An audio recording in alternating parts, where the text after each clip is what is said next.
தங்கம் விலை சவரனுக்கு 400 ரூபாய் குறைந்தது. சென்னையில் கடந்த 2 நாட்களில் தங்கம் சவரனுக்கு 640 ரூபாய் சரிவு.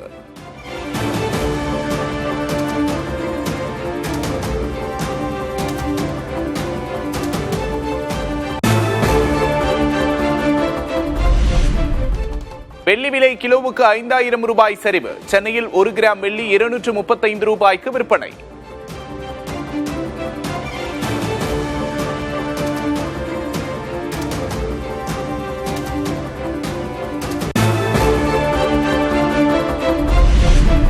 சென்னையில் கள்ள நோட்டுகள் பெருமளவில் சிக்கிய வழக்கை விசாரிக்க தொடங்கிய மத்திய உளவுத்துறை. மலேசியா தப்ப முயன்ற பெண்ணை பிடித்து தீவிர விசாரணை.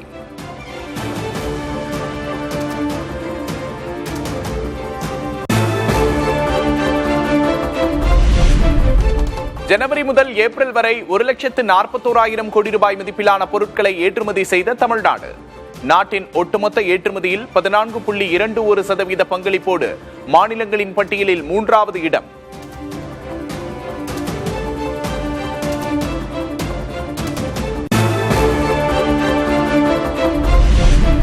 சென்னை பெங்களூரு புல்லட் ரயில் திட்டத்தில் முக்கிய முன்னேற்றம். 306.2 கிலோமீட்டர் ரயில் பாதை கட்டுமானத்துக்கு முந்தைய பணிகளுக்கான டெண்டர்களை வெளியிட மத்திய அரசு வெளியிட்டது.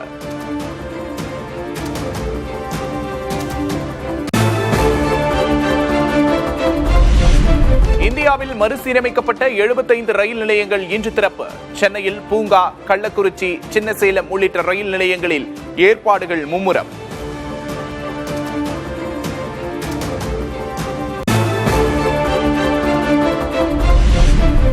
ஹைட்ரஜன் எரிபொருளில் இயங்கும் இந்தியாவின் முதல் ரயில் இன்று அறிமுகம். ஹரியானாவில் புதிய ரயிலின் பயணத்தை தொடங்கி வைக்கிறார் பிரதமர் மோடி.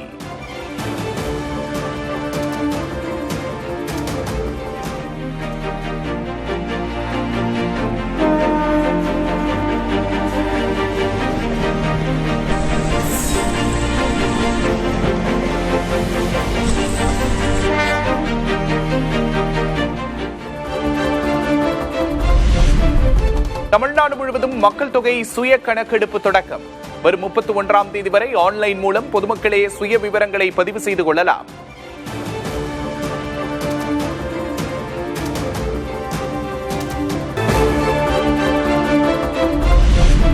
ஆடி வெள்ளிக்கிழமையொட்டி விழாக்கோலம் பூண்ட அம்மன் கோவில்கள். ஏராளமான பெண்கள் விளக்கேற்றி வழிபாடு.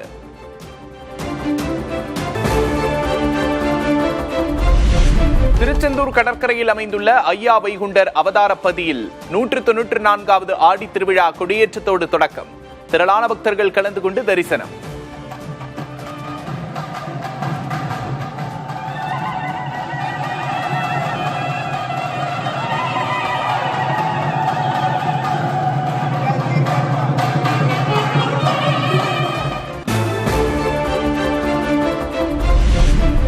ஆடி முதல் நாளையொட்டி காரைக்குடியில் உள்ள ஜவுளி நிறுவனங்களில் ஆடைகள் வாங்க குவிந்த மக்கள். 20 முதல் 60% வரை தள்ளுபடி அறிவிக்கப்பட்டதால் அதிகாலை முதலே அலைமோதிய கூட்டம்.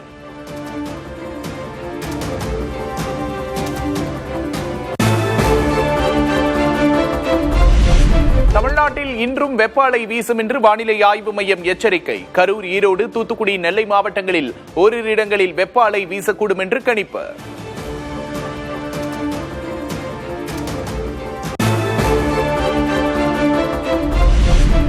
சென்னையில் மதியம் மாலை நேரங்களில் வெப்பம் சார்ந்த அசௌகரியம் ஏற்படக்கூடும் என்று வானிலை ஆய்வு மையம் எச்சரிக்கை. அதிகபட்ச வெப்பநிலை 38 முதல் 39 டிகிரி செல்சியஸை ஒட்டி இருக்கக்கூடும் என்று கணிப்பு.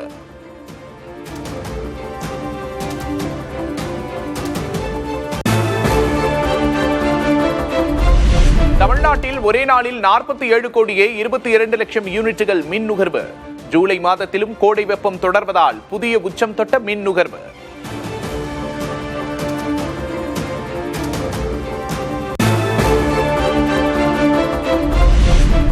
மேகமலை அருவியில் சுற்றுலா பயணிகள் குளிக்க தடை. சீரமைப்பு பணிகள் தொடங்கப்பட்டுள்ளதால் வனத்துறை உத்தரவு.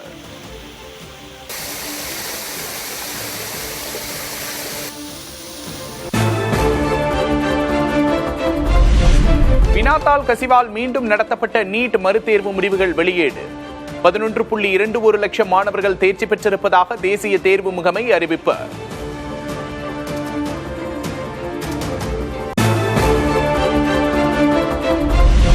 நீட் மறுதேர்வில் 56.8% பெண்களும் 55.1% ஆண்களும் தேர்ச்சி.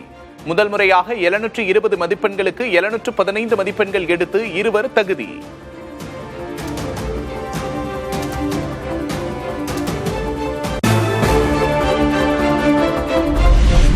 தமிழ்நாட்டில் மத்திய அரசு பள்ளிகள் வருவதை தடுக்காதீர்கள் என்று மாநில அரசுக்கு உச்சநீதிமன்றம் அறிவுரை. நவோதயா பள்ளிகள் தொடர்பாக 3 வாரங்களில் முடிவெடுக்கவும் உத்தரவு.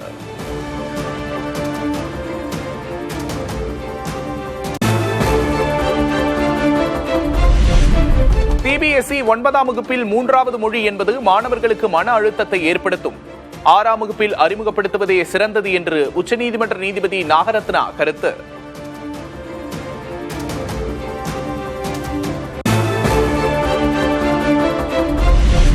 பள்ளிக்கல்விக்கான சமக்ர சிக்ஷா திட்டத்தின் கீழ் தமிழ்நாட்டுக்கான மொத்த நிதி ஒதுக்கீடு தொடர்ந்து 2வது ஆண்டாக சரிவு. கடந்த ஆண்டு 2773 கோடியே 57 லட்சம் ஒதுக்கப்பட்ட நிலையில் நடப்பு கல்வியாண்டில் 2469 கோடியே 37 லட்சம் ஒதுக்கீடு.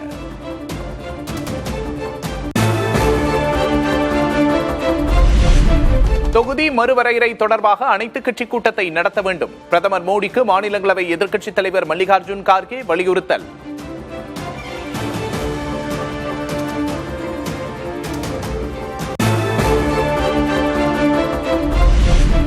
தொகுதி மறுசீரமைப்பு எதிர்ப்பில் உறுதியாக உள்ளதாக காங்கிரஸ் விளக்கம். மக்களவையில் தற்போதைய உறுப்பினர்கள் எண்ணிக்கையிலேயே மகளிருக்கு இடஒதுக்கீடு அளிக்க வேண்டும் என்று ஜெயராம் ரமேஷ் வலியுறுத்தல்.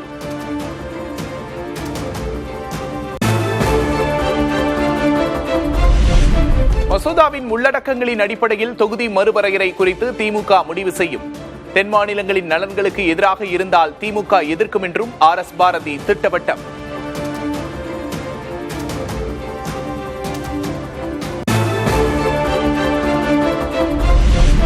கரைபடியாத அதிகாரிகளுக்கு மட்டுமே பதவி உயர்வு வழங்க வேண்டும். பதிவுத்துறை DIG ஆனந்த் தொடர்பான தமிழக அரசின் மேல்முறையீட்டு வழக்கில் உயர்நீதிமன்றம் உத்தரவு.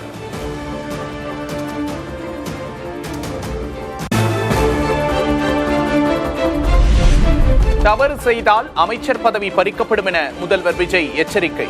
ஊழலற்ற அரசாக இருக்க வேண்டும் என்றும் அறிவுறுத்தல்.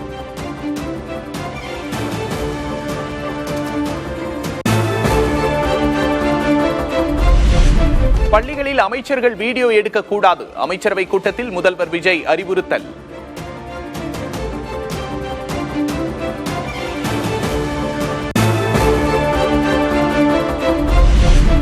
நாகர்கோவில் காவல் மரண வழக்கில் சபரிவர்மன் குடும்பத்தாரோடு அமைச்சர்கள் நடத்திய பேச்சுவார்த்தை தோல்வி.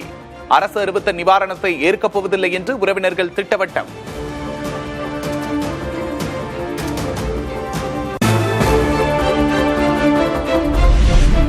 நாகர்கோவில் சிறையில் கைதி சபரிவர்மன் அடித்துக் கொல்லப்பட்ட வழக்கில் SI பணியிட மாற்றம்.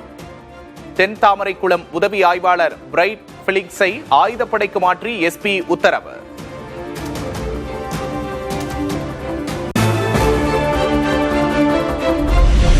காவல் மரணங்கள் மீது சட்டப்படி நடவடிக்கை எடுக்க முதல்வர் உத்தரவிட்டிருப்பதாக அமைச்சர் நிர்மல்குமார் பேட்டி.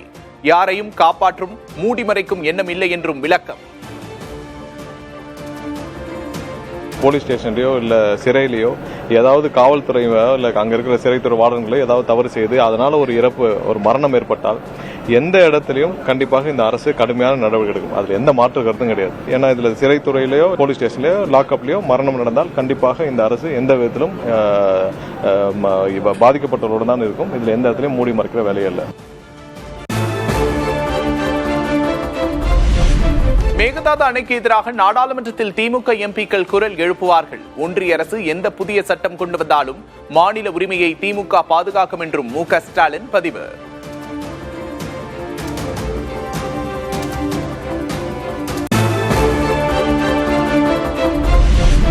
திமுக MPக்களோடு காணொலி வாயிலாக MK ஸ்டாலின் ஆலோசனை. நாடாளுமன்ற கூட்டத்தொடர் தொடங்க உள்ள நிலையில் அறிவுறுத்தல்கள் வழங்கியதாக தகவல்.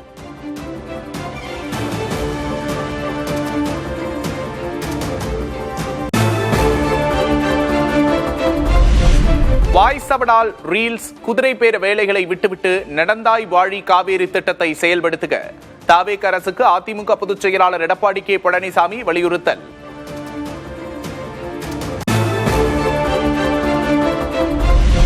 அதிமுகவில் பதவி பறிக்கப்பட்ட முன்னாள் அமைச்சர் சி வி சண்முகத்தின் ஆதரவாளர்கள் பொதுச் செயலாளர் எடப்பாடி பழனிசாமி மீது கடும் விமர்சனம். திமுக இளைஞரணி செயலாளர் உதயநிதி ஸ்டாலினோடு கூட்டணி பேசியதாக குற்றச்சாட்டு. அவர் செய்யறது எல்லாமே நீக்கம். திமுக கூட அவர் கள்ள கூட்டணி பேசவே இல்லையா? அவர் ஓப்பனா சொல்லுங்க. நான் திமுக கூட உதயநிதி ஸ்டாலின் கூட நான் முதலமைச்சர் ஆகிறதுக்கு ஆசைப்படவே இல்லைன்னு சொல்லுங்க. சத்தியம் பண்ண சொல்லுங்க. முடியவே முடியாது. ஆதிதிராவிடர் நலத்துறைக்கு சமூக நீதித்துறை என்று பெயர் மாற்றம் செய்ததை மறுபரிசீலனை செய்ய வேண்டும். தாவேக அரசுக்கு விசிக தலைவர் திருமாவளவன் கோரிக்கை.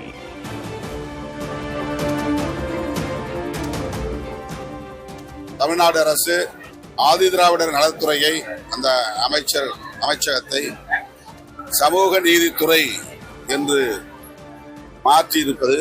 சமூக நீதித்துறை என்பது இடஒதுக்கீடு பெறுகிற அனைத்து பிரிவினரையும் குறிக்கிற ஒன்று. ஆகவே தமிழ்நாடு அரசு இதனை மறுபரிசீலனை செய்ய வேண்டும் என்று விடுதலை சிறுத்தைகள் கட்சியின் சார்பில் வேண்டுகோள் விடுக்கிறோம். திருவாரூரில் மருந்தகத்தில் குட்கா விற்ற இருவர் கைது. மருந்தகத்தில் 37 கிலோ குட்காவை பறிமுதல் செய்த காவல்துறை.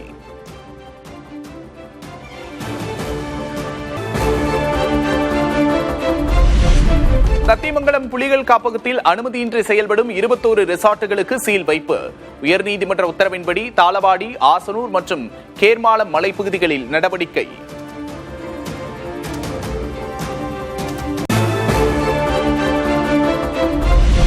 சோனம் வாங்சுக்கு சிகிச்சை அளிப்பது குறித்து உத்தரவிடக் கோரிய மனு மீது விசாரணை நடத்திய டெல்லி உயர்நீதிமன்றம். அரசு மருத்துவர்கள் நிமிடங்கள் மூலம் வாங்சுக்கின் உடல்நிலை தினசரி கண்காணிக்கப்படும் என்று மத்திய அரசு தரப்பில் உறுதி.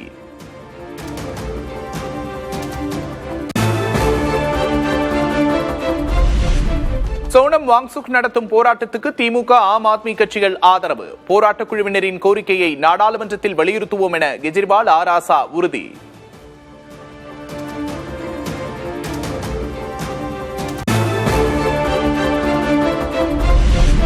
உத்தரப்பிரதேசத்தின் லக்கிம்பூர் கேரி மாவட்டத்தில் வாகனம் மோதி 8 விவசாயிகள் உயிரிழந்த சம்பவம். சாட்சிகளை மிரட்டிய வழக்கில் இருந்து அஜய் மிஸ்ரா, ஆஷிஷ் மிஸ்ரா விடுவிப்பு.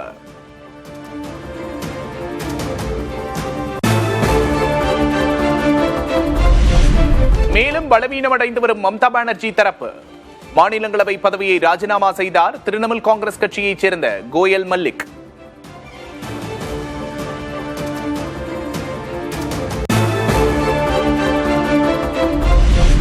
கட்சியிலிருந்து வெளியேற நினைப்பவர்கள் 21ஆம் தேதிக்குள் சென்று விடுங்கள்.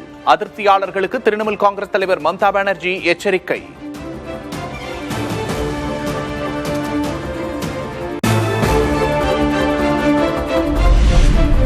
ஒடிசாவில் புகழ்பெற்ற பூரி ஜெகநாதர் ரத யாத்திரை கோலாகலம். லட்சக்கணக்கான பக்தர்களின் வருகையால் விழா கோலம் பூண்ட பூரி நகரம்.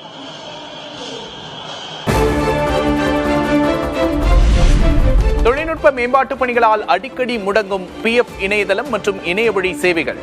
அவசர தேவைக்கு பணம் எடுக்க முடியாமல் ஓய்வூதியதாரர்கள் அவதி.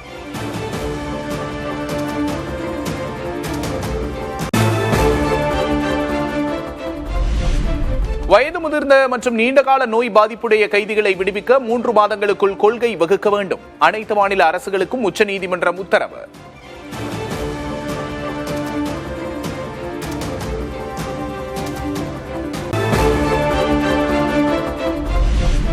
பெங்களூருவில் ஸ்விக்கி, இன்ஸ்டாமார்ட் மூலம் சமையல் எரிவாயு சிலிண்டர் வாங்கலாம். இந்துஸ்தான் பெட்ரோலியம் நிறுவனத்தோடு இணைந்து ஸ்விக்கியின் புதிய சேவை.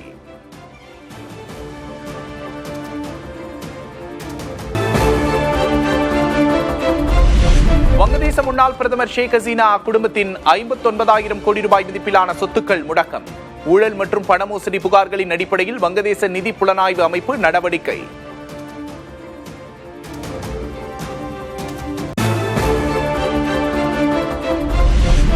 வங்கக்கடலில் ரோஹிங்கியா அகதிகள் சென்ற 2 படகுகள் கவிழ்ந்ததில் 500 பேர் வரை உயிரிழந்திருக்கக்கூடும் என்று அச்சம். மியான்மரின் ராக்கைன் மாகாணத்திலிருந்து கடந்த ஜூன் மாத இறுதியில் கிளம்பிய படகுகள் விபத்துக்குள்ளானதாக ஐநா அமைப்புகள் கவலை.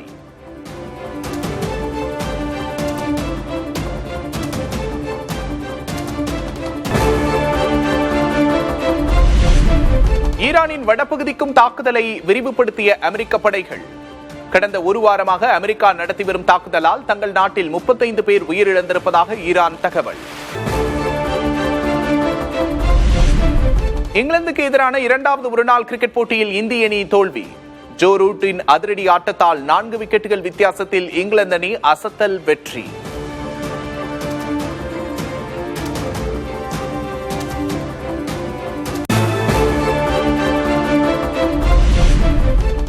உலகக்கோப்பை கால்பந்து தொடரின் இறுதிப் போட்டிக்கு தயாராகி வரும் அர்ஜென்டினா மற்றும் ஸ்பெயின் அணிகள் 2 பலம் வாய்ந்த அணிகள் மோதுவதால் கோப்பையை வெல்ல வீரர்கள் தீவிர பயிற்சி.